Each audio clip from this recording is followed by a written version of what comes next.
Bobji the king, Pakistan में जिसको king बोला जाता है, पाकिस्तान में जिसको बोला जाता है कि ये दुनिया का सबसे बड़ा प्लेयर है, बॉब्जी the king, Babar Azam king, Babar Azam फलाना, बाबर आजम टिमकाना, आज आपका किंग ड्रॉप कर दिया गया कि जो बाबर आजम को इन लोगों ने ड्रॉप किया है, क्योंकि उसकी वजह यह है कि इन लोगों की अपनी इज्जत तो है नहीं, ये दूसरों की इज्जत का बेड़ा गर्क कर देते हैं।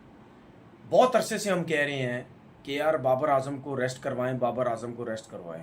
अगर जिम्बाब्वे की सीरीज़ है या बांग्लादेश की सीरीज़ है या कोई सी भी हल्की टीम है, उसको रेस्ट करवाया जाए।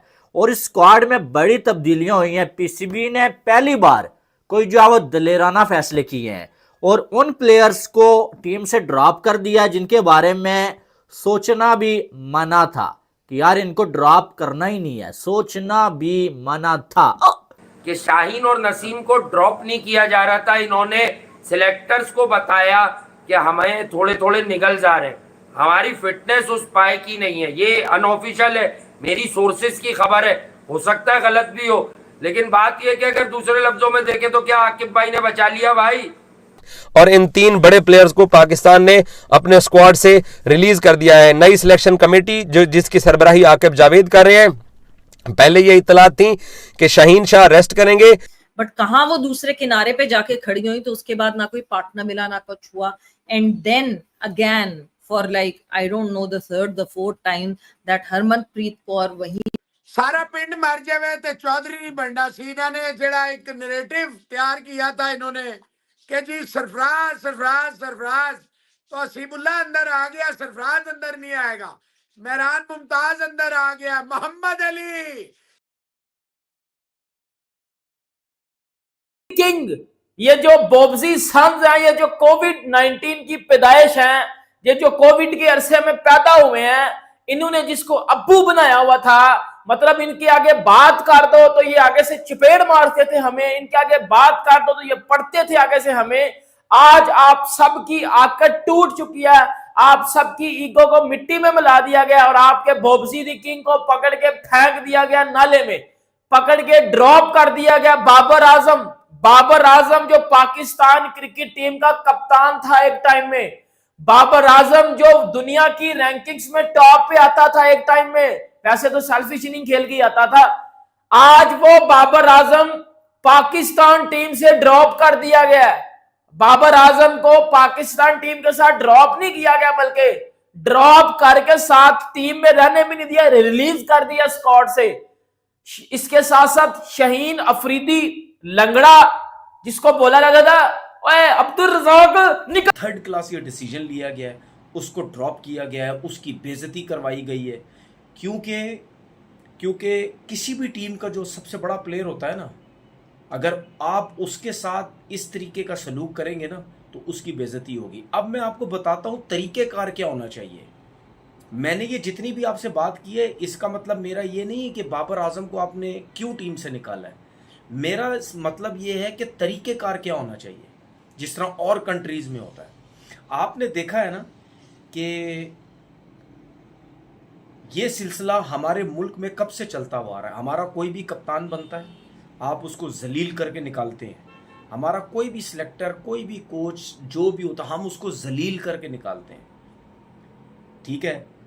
कोई भी पाकिस्तान का कप्तान, एक कप्तान मुझे बता दो सिवाय इमरान खान के 92 का वर्ल्ड कप जीते और उन्होंने रिज़ाइन किया, उसके अलावा मुझे कोई सा भी एक कप्तान बता दो जिसने स्क्वाड से कि बस आपने ये जो कालख मली है ना इंग्लैंड के अगेंस्ट और बांग्लादेश के अगेंस्ट, आपको टीम से निकालने के लिए यही काफ़ी है। और साथ में सरफराज अहमद को भी जो है वो ड्रॉप कर ही दिया गया, बल्कि ड्रॉप क्या करना था, रिलीज कर दिया। और मुझे ऐसा लगता है सरफराज अहमद का करियर अब खत्म ही है और पहले ही खत्म हो जाना चाहिए था। एक साइड आप मेंटोर बने हुए हैं भाई, 60-60 लाख आप ले रहे हैं और दूसरी साइड आप टीम का भी हिस्सा हैं, तो सरफराज का जाना बनता था, ठीक है। मुझे कोई जो है वो इतना मेरे लिए शॉकिंग नहीं है सरफराज का ड्रॉप होना। लेकिन ये जो स्क्वाड अनाउंस किया, पहले मैं आपको बता देता हूं, उसके बाद फखर जमान नाराज हो गए हैं भाई, बाबर को ड्रॉप क्यों किया है, और विराट कोहली के साथ कंपैरिजन कर दिया उन्होंने बाबर आजम का, और विराट कोहली के स्टैट्स गिन गिन के फखर जमान ने बताए। उस पर भी बात करेंगे और बात करेंगे क्या कंपैरिजन अभी भी बनता है यार। चलें पहले स्क्वाड बता देता हूं आपको। शान मसूद, साउद शकील, आमिर जमाल, अब्दुल्ला शफीक, हसीबुल्लाह खान, इसको जो है वो सरफराज। ठीक है। अच्छा, बहरहाल और अभी अभी एक मैच हुआ, हरमनप्रीत कौर बहुत मेहनत करके खेली, लेकिन उस विकेट पे रन बहुत ज्यादा हो गए थे, इंडिया हार गया और इंडियन विमेंस का चांस अब सेमीफाइनल से बिल्कुल ही इनका एग्जिट हो गया है भाई। इनकी जो बर्थ हो सकती थी सेमीफाइनल में, उस पर भी थोड़ी बात करेंगे आगे चल के। लेकिन बाबर आजम को या तो इस सीरीज से पहले ड्रॉप करते, और बात यह है कि आपने ड्रॉप नहीं किया, आपने फेस सेविंग दी है यार। आप बाहर बिठा के रखे जब पाकिस्तान के कप्तान बाहर बैठ सकता था, जब पाकिस्तान का कप्तान बाहर बैठ सकता था फॉर्मर सरफराज अहमद, तो आप बाबर को रखते, वो मैदान में बैठकर मैच देखता है यार।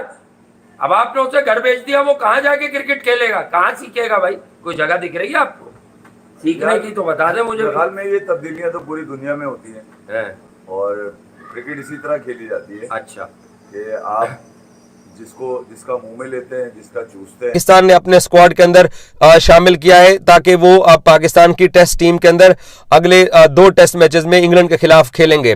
तो पाकिस्तान क्रिकेट बोर्ड ने बुनियादी तौर पर ये बड़े डिसीजन किए हैं पाकिस्तान की टेस्ट टीम को लेके कि पाकिस्तान टीम जो है वो मुसलसल नाकामियों का शिकार हो रही थी। उसके ऊपर पाकिस्तान क्रिकेट बोर्ड ने बड़ा सख्त किस्म का स्टांस लिया है और अपने 3 सीनियर प्लेयर्स को, बाबर को, शाहीन को और नसीम को स्क्वाड से रिलीज करके पाकिस्तान की एक टेस्ट टीम की बिल्कुल नई शेप दे दी है। मोहम्मद अली वापस आ गए हैं और अब मीर हमजा भी खेलेंगे पाकिस्तान की प्लेइंग 11 में। तो अगला जो दूसरा टेस्ट मैच है, पाकिस्तान अब कम अज कम जो है वो 6 से 7 जो है तब्दीलियों के साथ पाकिस्तान मैदान में उतरेगा दूसरे टेस्ट मैच के लिए और तीसरे टेस्ट मैच के लिए। लगातार पाकिस्तानी टीम नाकाम हो रही थी, तो सिलेक्शन कमेटी ने अब यह कहा है कि पाकिस्तान जो क्रिकेट बोर्ड है वो जो है वो एक बड़े डिसीजन करने जा रहा है ताकि पाकिस्तान क्रिकेट टीम एक नए अंदाज में, एक नए शेप के अंदर अब मुकाबला करेगी और बड़े प्लेयर्स के बगैर होगी। रिजवान सरवाइव करने में कामयाब हो जो है वो हासिल की एंड 9 रन से ऑस्ट्रेलिया ने जीत हासिल की। They've qualified for the semi-final। अब रह गया है जी कल मुकाबला, जहां पाकिस्तान और न्यूजीलैंड एक दूसरे के आमने सामने होंगे और वहां से डिसाइड होगा कि क्या होना है और क्या नहीं होना है। क्या उस रिजल्ट के ऊपर बेस करेगा कि कौन सी टीम है जो सेमीफाइनल में। Now India would be wanting to cheer for Pakistan, क्योंकि कल पाकिस्तान अगर न्यूजीलैंड को हराता है तो इंडिया के चांसेस थ्रू एंड थ्रू हैं सेमीफाइनल के लिए। लेकिन अगर पाकिस्तान नहीं भी हरा पाता न्यूजीलैंड को, तो इंडिया चाहेगा बहुत मिनिमल मार्जिन से पाकिस्तान हारे, तब भी इंडिया की जो, क्योंकि नेट रन रेट पे जो पोजीशनिंग है वो ऊपर है। लेकिन Harmanpreet Kaur a bad tournament yet again for her. उसकी कप्तानी है, आज तो आखिरी ओवर्स में ऐसा लग रहा था कि मंदाना कप्तानी कर रही है। Harmanpreet Kaur she was all too lost, इतने drop catches, poor body language, फिर वही वाला मसला हर दफा कॉमनवेल्थ गेम्स का आपको गोल्ड मेडल मैच भी याद होगा, आखिर तक आप पहुंचते गए, आखिर में जाके बिल्कुल चौक कर गए। सो हरमनप्रीत कौर नीड्स टू 16 लोग अनाउंस किए हैं, आकिब जावेद और इनका आना वो तो पता था। आकिब जावेद, अलीम डार और अजहर अली। बाबर आजम को खुद से पहले ही रेस्ट ले लेना चाहिए था, अपनी बेइज्जती करवा के, अपनी खातिरदारी करवा के, अपनी इज्जत करवा के। देखे, मैंने आप काफी दिन से कह रहा था, लोग मान नहीं रहे थे मेरी बात। ये एक टेस्ट मैच अपने गले में उसने ना जो मोहसिन भाई, ये खबर तो आपने दे दी थी। मोहसिन भाई, ये क्रेडिट आपको जाता है। ये खबर आपने उस वक्त दी थी जब बांग्लादेश की सीरीज चल रही थी, और आप जब इवन उसको पहले टेस्ट मैच के लिए शामिल कर लिया गया था, तो आप इतने ज्यादा, मैंने आपको पूरा एतमाद देखा कि जैसे आप ये समझ रहे थे, मुझे आपको देखकर ये एहसास होता था कि जैसे ये बेशक टीम में शामिल हो गए लेकिन ये ना टीम में नहीं है। Well done sir, well done. आपने शाहीन के ड्रॉप होने की खबर दी, आपने बाबर के ड्रॉप होने की खबर दी, और ये खबर किसी के पास भी नहीं थी। मोहसिन साहब, मैं आपको फिर कहता हूं कि ये ज्यादती कर रहे हैं। बाबर आजम के बाप को, बाबर आजम को बकायदा मना किया कि यार ये कप्तानी इस दफा ना लेना, तुम्हें बड़ी बड़ी जिल्लत होगी। ये टीम अब डिवाइडेड है। जका अशरफ ने वो नासूर, वो कैंसर डाल। मोहसिन साहब, दोस्ती थी, यारी थी, रिश्तेदारी थी, पाकिस्तान की गलतियां छुप रही थी। पाकिस्तान somehow जीत रहा था। तो दोस्तों वीडियो कैसा लगा कमेंट में जरूर बताना।